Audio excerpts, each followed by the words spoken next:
Olá, povo de Deus, estou aqui para mais uma Palavra das 15. Obrigado pela tua presença. Fica comigo até o final.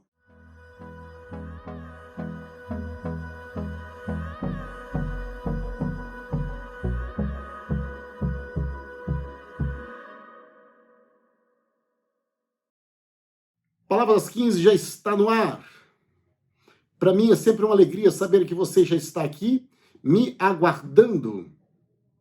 E nós estamos iniciando mais uma etapa do livro de 1 Samuel. Estamos agora no livro de número 4, capítulo de número 4, do livro de 1 Samuel.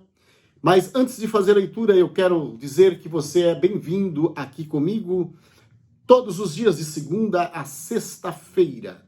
E você pode também chamar alguém que ainda, avisar alguém que ainda não sabe, convidar algum amigo, alguém que você tem aí na sua rede social, para que possa também participar da palavra de Deus, que é a palavra das 15.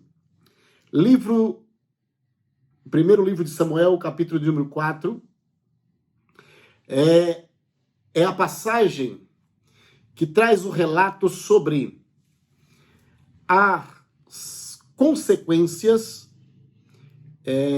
de uma desobediência. Consequência de uma desobediência. Desobediência é um pecado.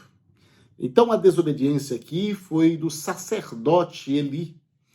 Caiu sobre ele a maior responsabilidade, e pelos pecados dos filhos houve-se uma consequência muito grande.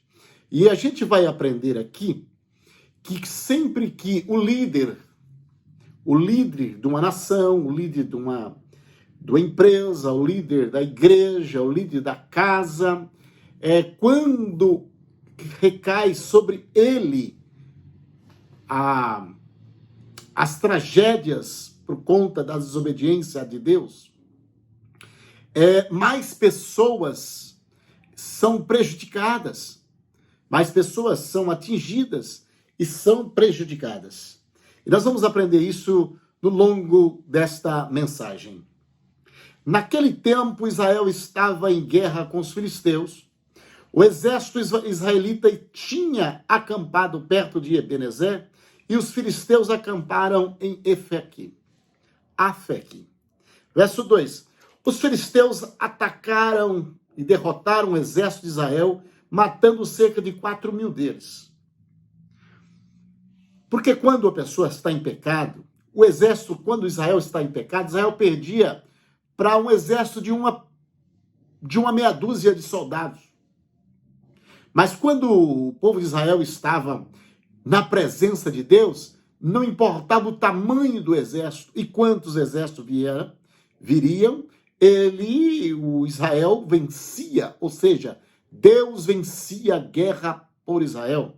Deus trabalha na guerra daqueles que estão em comunhão com Ele. Deus trabalha na guerra daqueles que estão fazendo a vontade dEle. Então, os filisteus vieram contra o Israel e naquele dia foram cerca de 4.000 homens foram mortos. Versículo 3 diz: terminando a batalha, os soldados voltaram para o acampamento, os soldados que sobraram dos israelitas, voltaram e perguntaram: por que, Senhor, causou nossa derrota diante dos filisteus? Porque assim, o povo de Deus não é normal perder batalha. O povo de Deus, quando ele está em perca de batalha, a primeira coisa que a gente começa a pensar, aonde é que a gente errou? No que é que nós estamos errando? Por que é que nós estamos perdendo? Será que tem alguma coisa errada na minha vida? Não é assim com você também? Quando as coisas começam a dar errada sobre as nossas vidas, a gente começa a fazer pergunta. Isso não é de hoje, isso já vem de tempo. Os filisteus fizeram a mesma coisa. Eles perderam 4.000 soldados e eles começaram a indagar a Deus: por que, Senhor? Por que os filisteus nos venceram? Os filisteus venceram o povo de Israel porque o povo de Israel estava em pecado. O povo de Israel estava comprometido. E aí eles fizeram esta pergunta ao Senhor. Aí disseram, entre eles começaram, vamos trazer a arca da aliança do Senhor de Siló, para que esteja conosco e nos livre do inimigo de que são os filisteus. Mas a arca de Deus simbolizava a presença de Deus. Então, eles trouxeram a arca de Deus pelas mãos de Ofni e Fineia, que eram os levitas, que tinham que ser eles. Mas eles eram os mais culpados pela derrota. As mãos deles estavam sujas. E eles não tinham mão para levantar, para orar. Hoje, quando as mãos estão sujas, então as mãos estão manchadas, não tem como levantar as mãos manchadas para Deus. As mãos para o céu tem que levantar mãos limpas. Mas não era o caso de Ofni e Fineia. As mãos deles estavam sujas. Os dois filhos de Eli acamparam a arca dos filisteus. Agora, não basta trazer a arca para a frente da guerra. Precisa estar com a arca. Porque não adianta você dizer, eu sou o evangelho. Você entrar no evangelho, e se o evangelho não entrou em você, não vai resolver o teu problema. O que precisa é você entrar no evangelho e o evangelho entrar em você. É isto que está precisando. Porque não adianta eu dizer eu sou evangélico, mas eu tenho uma vida toda trabalhada, toda de perversidade. Logo, o evangelho não está em mim. Eu posso até pensar que estou no evangelho, mas o evangelho não está em mim. Então, as guerras virão e serei derrotado. Por quê? Porque eu não tenho a presença. A presença não entrou em mim. Eu estou equivocado. Porque evangelho não é somente a capa. Evangélico não está somente na língua. Evangélico tem que estar no coração, na alma. Tem que ser verdadeiramente evangélico. Tem que ser verdadeiramente abraçar o evangelho e deixar que o evangélico submerge a nós para que nós possamos ter a vitória sobre as guerras. Então a palavra de hoje para nossas vidas é: deixe que o evangelho te envolva. Deixe que o evangelho te envolva. E aí tu terás vitórias. Trouxeram a arca nas mãos dos filisteus. Homem indigno para carregar a arca, porque estava em pecado.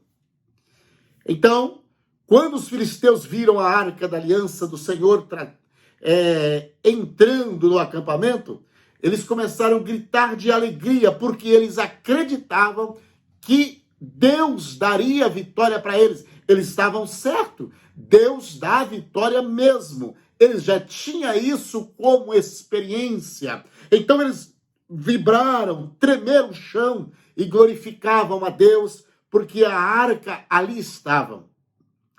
Segundo lugar, o que está acontecendo? Perguntaram os filisteus. O que significa esses gritos no acampamento dos hebreus?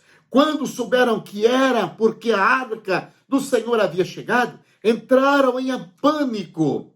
Os deuses vieram ao acampamento de Israel e disseram: estamos perdidos, nunca enfrentamos uma coisa assim. E eles disseram: estamos perdidos, quem nos salvará desses deuses poderosos? São os mesmos deuses que triunfaram os egípcios com pragas quando Israel estava no deserto. Ou seja, o povo, o filisteu, o povo do mundo, ele sabe que o teu Deus tem poder para te dar vitória. O povo do mundo tem a certeza que o teu Deus é poderoso.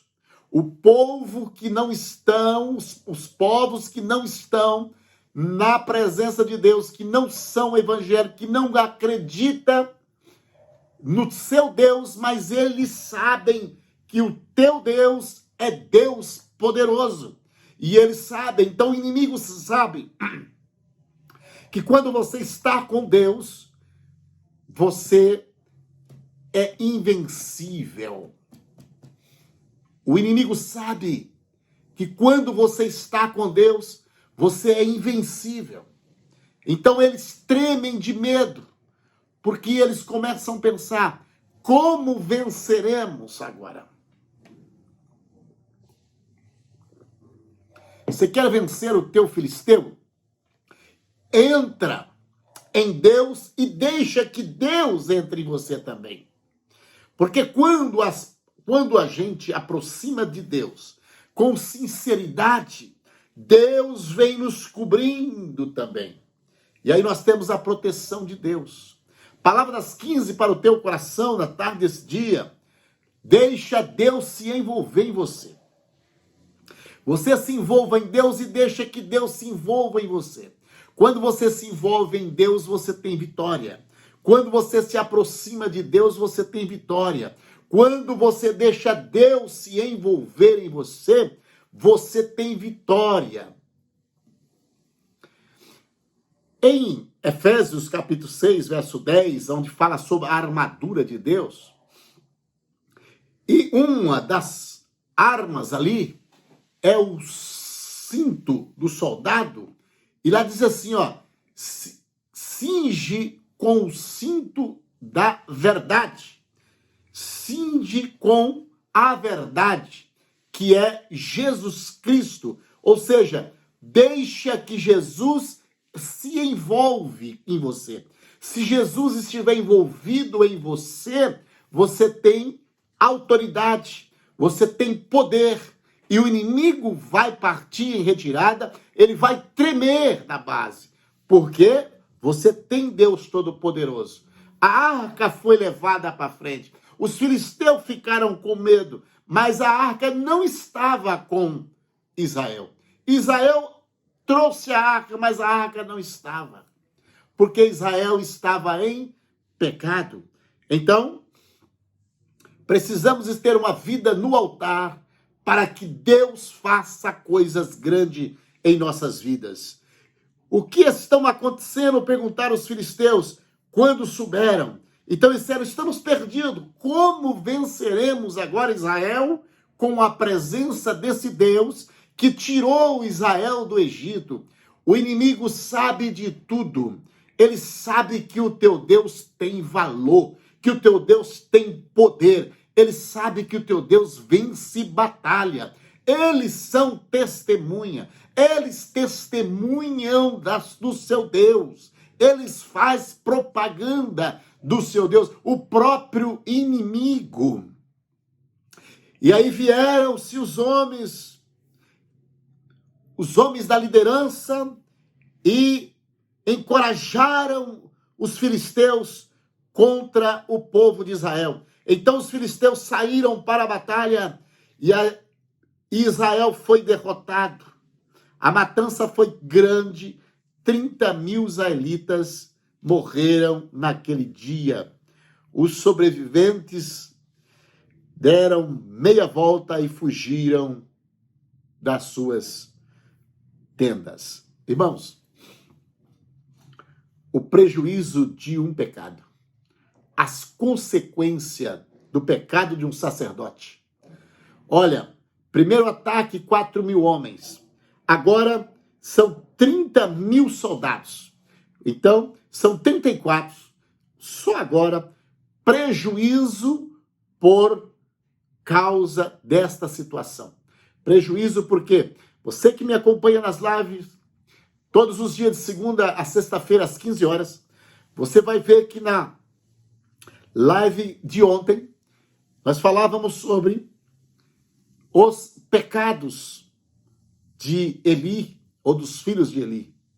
Então nós dissemos que, enquanto nós estamos na obediência, as promessas de bênção, elas continuam valendo nossas vidas. Mas quando nós entramos para a desobediência, as promessas de bênção são transformadas em maldição. É forte a palavra de ontem. Aqui, nesta mensagem, nós estamos aqui presenciando a derrota de Eli, os filhos de Eli, Ofni e Fineia, e mais o exército ou o Israel que está na sua responsabilidade. Então, por causa de muitos prejuízos virão. As consequências da desobediência é muito grande. Então, essas palavras, essas mensagens de ontem, de hoje, são mensagens de refletirmos, de termos consciência, de olhar para dentro de nós, olhar a nossa vida, fazer uma retrospectiva em nós e ver o que é que precisa ser acertado nas nossas vidas para que nós possamos ganhar as guerras e continuar com as bênçãos do Senhor. Então, os filisteus saíram para a batalha e eles fugiram, porque eles perderam 30.000 soldados. A arca de Deus foi tomada e Ofni e Fineia e os 2 filhos de Eli foram mortos. Consequência da desobediência. Consequência da desobediência. Então o homem da tribo de Benjamim escapou dessa batalha e foi correndo ao encontro do sacerdote Eli. E ele tinha rasgado as suas roupas, colocado um pó sobre a cabeça e correu. E quando ele chega, ele estava sentado numa cadeira ao lado da entrada, esperando para ouvir as notícias da batalha, pois seu coração tremia pela segurança da arca de Deus, porque ele soube que levar a arca de Deus para a guerra. Quando o mensageiro chegou e contou o que havia acontecido, gritos soaram por toda a cidade. E Eli ouviu os gritos e perguntou: o que é esse barulho? O que está acontecendo? O mensageiro correu até Eli e contou-lhe a notícia. A desobediência traz consequências difíceis. Traz notícias ruins. Traz morte. Traz percas. O mensageiro correu até Eli e contou a notícia. Ele estava com 98 anos, já não conseguia nem enxergar. O verso 16 diz: acabou de chegar do campo de batalha, disse o mensageiro. Acabei de chegar do campo de batalha. Fugi de lá hoje mesmo. Ele perguntou: o que aconteceu com o meu filho? Ou seja, o que aconteceu, meu filho? O mensageiro respondeu: Israel foi derrotado pelos filisteus. Primeira consequência. Notícia ruim. Primeira consequência da desobediência. Notícias ruins. Israel foi derrotado. Perdeu-se a guerra. O povo foi massacrado. Segundo, seus 2 filhos, Ofni e Finéias, também morreram. 3, a arca de Deus foi tomada. 4 consequências. Morte de 34.000 soldados. Notícia ruim. Morte de 34.000 soldados. Perda da guerra. Seus filhos morreram. A arca de Deus foi levada. Consequência do pecado. Quando ele mencionou que havia acontecido com a arca de Deus, ele caiu da cadeira para trás. Ao lado do portão, quebrou o pescoço e morreu. 5, morte do sacerdote. Pois era velho e pesado, havia sido juiz em Israel durante 40 anos. Mas agora ele morreu por consequência, morte trágica, fatalidade, por consequência da sua responsabilidade, da sua desobediência, de não ter educado os seus filhos como deveria ser educado. A nora de Eli, esposa de Finéias, estava grávida, perto de dar à luz. Quando soube que a arca de Deus havia sido tomada, e o sogro e o marido estavam mortos, teve contrações violentas e deu-se à luz. Ela morreu no parto, mas antes de falecer, as parteiras tentaram animá-lo, não tendo medo, não tenha medo. Disseram, você teve um menino, mas ela não respondeu, nem se importou. Deu ao menino o nome de Ecabor. E disse, foi-se embora a arca, a glória de Deus. Foi-se embora a glória de Deus. Então ela, na ânsia da morte, ela diz, ei, Cabote, foi-se embora a glória de Deus. E foram colocado este nome no menino, pois a arca de Deus havia sido tomada, seu sogro e seu marido estavam mortos, então não tinha mais o que fazer. Então morreu 34.000 soldados, consequências do pecado de desobediência. Morte, posso dizer na família, 34.000 soldados, 2 filhos, Ofni e Finéias, a nora, o sacerdote, só de casa foi 4 que morreram, a arca foi tomada e foram derrotados pelos filisteus. Resultado das consequências. Eu vou te falar uma coisa. Prioridade. Nós pregamos esses tempos aí atrás sobre esse tema. Priorize na tua vida ser obediente a Deus. Priorize na sua vida colocar Deus em primeiro projeto da sua vida. Coloque Deus em primeiro plano da sua vida. Não deixe que nada tire a sua visão de Deus. Mais vale a comunhão de Deus do que todo o bem da terra. Ainda que você tenha propostas que te abala, que abala a família, propostas com muitas fantasias, não negocie a sua obediência com Deus. Deixe a sua obediência com Deus em primeiro lugar. Pastor, mas eu vou perder uma grana. É melhor que eu desobedeça a Deus, mas eu não perda a grana. Não, a grana é muito menor do que a desobediência a Deus. E se você perder a grana por causa da obediência de Deus, Deus te dará em dobro para a glória do nome dele. Então a palavra das 15 para os nossos corações na tarde desse dia. Priorize a obediência a Deus,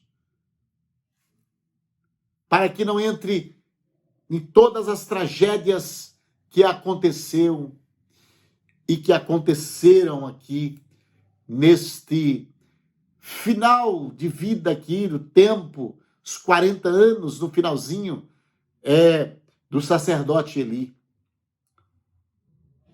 Morreu os filhos, morreu a nora, perdeu a arca, perdeu a presença de Deus, perdeu 34.000 soldados. Meus irmãos, priorize a obediência de Deus, para que você vá bem e para que você seja bem-sucedido e para que você ganhe a guerra. Com a obediência você vence, com a obediência você ganha a guerra. Com a comunhão com Deus você dá a volta por cima. Com a comunhão com Deus você salta a muralha. Com a comunhão com Deus, você salta a muralha. Você alcança o que você busca, desde que você tenha comunhão com Deus. Entra no Evangelho e deixa o Evangelho te envolver. Aproxima de Cristo e deixe Cristo te envolver. e verás que você vai conseguir chegar do outro lado para a glória de Deus. Mas não desista e não negocie a tua santidade, porque a tua santidade é que fará a diferença no meio das adversidades que virá na sua vida. Isso vem, não tem como nós evitar. Adversidades virão. Mas a nossa santidade é que fará a diferença. Que neve as terras. Mantenha a santidade com Deus. Mantenha firmeza com Deus. Mantenha comunhão com Deus. E irá bem a sua casa, os seus filhos, a sua família, os seus negócios. Tudo se encaixarão.